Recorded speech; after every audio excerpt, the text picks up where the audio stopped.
বাংলাদেশি জাহাজ এমভি আবদুল্লাহর বিষয়ে আরও জানাতে এবার চট্টগ্রাম থেকে যোগ দিচ্ছেন সহকর্মী আলমগীর সবুজ। সবুজ, নাবিকদের সাথে দেখা করতে তো জাহাজ কর্তৃপক্ষের একটি দল দুবাইয়ের পথে গেছে, তাদের অবস্থান এখন কোথায় আর এসআর শিপিং সর্বশেষ কী তথ্য জানিয়েছে? বিকাশে কম খরচে ক্যাশ আউটের লিমিট বেড়ে 50,000, প্রিয় এজেন্টও 2টা। নাবিকদের সাথে দেখা করতে যাওয়া যে এসআর শিপিংয়ের যে প্রতিনিধি দল, তাদের মধ্যে আছেন মেহেরুল করিম, যিনি প্রতিষ্ঠানের সিইও। তিনি আমাকে আসলে এখন থেকে ঘন্টা 2 আগে তিনি আমাকে এক অডিও বার্তা জানিয়েছেন জাহাজটি, যেটা জলদস্যুদের কবলে ছিল, মুক্ত হয়েছে এমভি আবদুল্লাহ। ঘন্টা 2 পরে নোঙর করার কথা হামরিয়া বন্দরে দুবাইয়ের। তিনি সেই হিসাবে বলা চলে যে এখন থেকে আর ঘন্টা কিংবা আধ ঘন্টার মধ্যে নোঙর করার কথা। অন্যদিকে আমরা আসলে জাহাজের অবস্থান নির্ণয়কারী প্রতিষ্ঠান, আন্তর্জাতিক যেটা প্রতিষ্ঠান মেরিন ট্রাফিকের সূত্রে আমরা জেনেছি গতকাল রাতে ওমান সাগর পাড়ে দিয়ে সকালের দিকে এটা জাহাজটা পারস্য উপসাগরের কাসাব উপকূল অতিক্রম করে।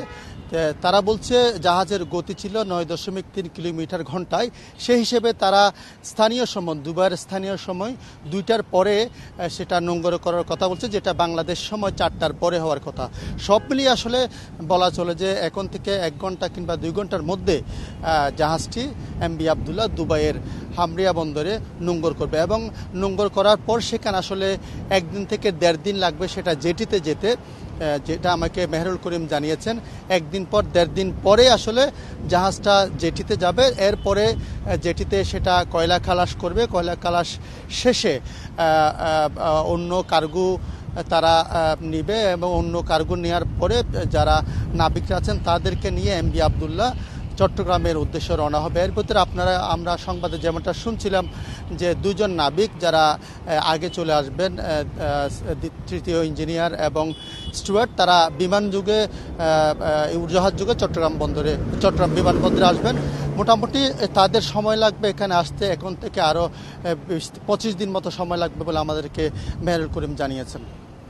দুবাইয়ে ভিড়বে বাংলাদেশি জাহাজ এমভি আবদুল্লাহ, এ বিষয়ে চট্টগ্রাম থেকে জানাচ্ছিলেন সহকর্মী আলমগীর সবুজ।